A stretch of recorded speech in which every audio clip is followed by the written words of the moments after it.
I'm Michelle Kennedy in San Francisco, where we'll take you live along the Embarcadero, where thousands of people are lining up to watch a huge fireworks show at midnight. There's been a huge outpouring of support here in the Mission District for Russell Cummings. Hi there, we're here at Harrison and 6th in San Francisco, and check it out. If you can believe it, the cheap gas here is $4. This comes as Pakistan's Supreme Court was about to rule on Musharraf's future as the country's leader. But it actually is pretty easy. It may be a bit intimidating, but first you just go to this little machine right here and you check out the rules. She recorded conversations with Carr, explaining details about the night Ramsey was murdered. Vicki, I'm standing here at the corner of Ellis and Goff, and if you look behind me, the crime scene tape is up.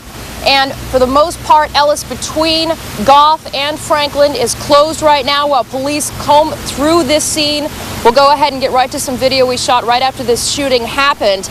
Now, according to police, a girls' basketball game was going on here at Sacred Heart Cathedral Prep. During halftime, someone watching the game walked outside across the street to a parking lot, and in that parking lot, police say someone came over, or two people actually, came over and shot a man and killed him. Police say they do not think that this shooting was random. Here's an officer describing the scene right after it happened. There was some chaos, pandemonium, Sacred Heart School. And police do think there is a good possibility that that person that was shot and killed here tonight was related to one of the basketball players playing in that game here this evening.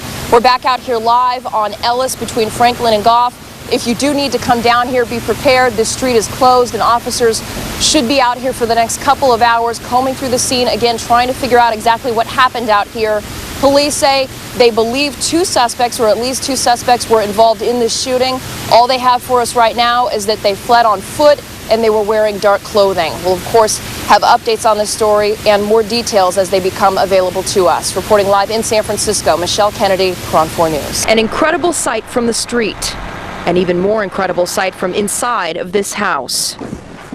Mike Scandura showed us his sliding glass door. There's the dining room. Mike wasn't here when it happened, but his roommate Rodney was. Crashing trees, breaking. When it hit the house, the whole house shook. I was in the shower. By the time I got to the outside door, the mud was already past it, so I had no way to get out until it stopped. Rodney was trapped by the mudslide. The mud was coming in, so I didn't want to go out that way, and then the back door I couldn't get out because the mud was already past it. It's like consumed the whole back of the house. It's up to the roof. He finally got out through the front of the house. A little girl was able to escape next door, but you can see the landslide cracked the building she was in. People in the house next door heard about the mudslide and came home to move all their things out with the help of the Colma Fire Department. Now, two houses here along Nimitz are red tagged, meaning residents cannot go back inside of them. OES is supposed to come out tomorrow and reassess the situation to see what to do with the hillside and these houses.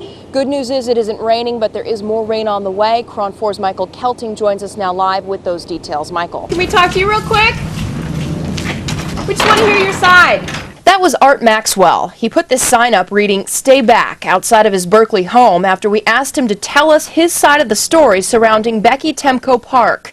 A neighbor who didn't want to be on camera described Maxwell's recent reaction to kids playing in the park that backs up to his house. He just came out one day and some kids were in the park playing. You know how kids get loud.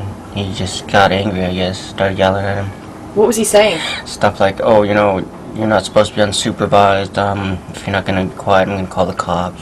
Neighbors have also complained that Maxwell has photographed and videotaped children while they've played. Berkeley police say they can't do anything because Maxwell is within his free speech rights. Eleanor Letchaw says community members held a couple of meetings to discuss ways to deal with Maxwell's alleged behavior. I think that park officials were there and they were going to try to have him to talk about how we could work this out, and from what I understand, he didn't want to participate in the mediation. So of course after that people kept coming to the park and there was continued things happening. While we were shooting this story, Maxwell began speaking with another reporter through the fence of his backyard. He got angry with me when I tried to join in. How can I answer two questions at once? Okay, you interrupted my train of thought. You screwed up the interview. We've met with the park department and the police department, and he still continues this. That's kind of scary to me. We don't know what will tick him off to the point that he may do something else. And I think Might not be a bad idea if we did back up a little bit. In Berkeley, Michelle Kennedy, KRON 4 News. As the sun went down over this very popular and controversial hill in Lafayette, 75-year-old Chuck Shaddle of Walnut Creek carefully resurrected some of the estimated 200 crosses someone knocked down here overnight. I have two grandsons who were in the Marine Corps. They both were in Iraq. They made it back. They could be one of these. And when I saw it in the news tonight, I said, I bet there's a lot of people that are a little bit PO'd, as I am. And I'm going to see if I can do a little repair. This is not the first time this memorial to soldiers killed in Iraq has been vandalized, but owners of the hill say this is the worst attack yet. While we were shooting this story, KRON 4 photographer Bill Thompson stumbled on a machete. The police came out to test it for fingerprints, while supporters of the hill hope surveillance cameras picked up a picture of what happened here. I mean, I spent a lot of weekends out here building the crosses and painting them and putting them in. It's an act of love for us because my son is over in Iraq now, and we worry that something's going to happen to him. This is a free country where we should have freedom of expression and freedom of speech, and I really am sad that this is the way they think that America should be, that you just destroy something that people have built rather than talking to them about it. If you know anything about the vandalism that happened here, you are encouraged to call Lafayette Police. Reporting in Lafayette, Michelle Kennedy, KRON 4 News. The town of Fernley, Nevada is trying to dry out tonight after a levee break on the Truckee Canal forced freezing water to flood streets and homes. At one point, nearly 1,500 people were displaced. Fernley's mayor says officials have not determined why the levee broke, but he's not discounting the weather. With the continued rain and weather, something gave way.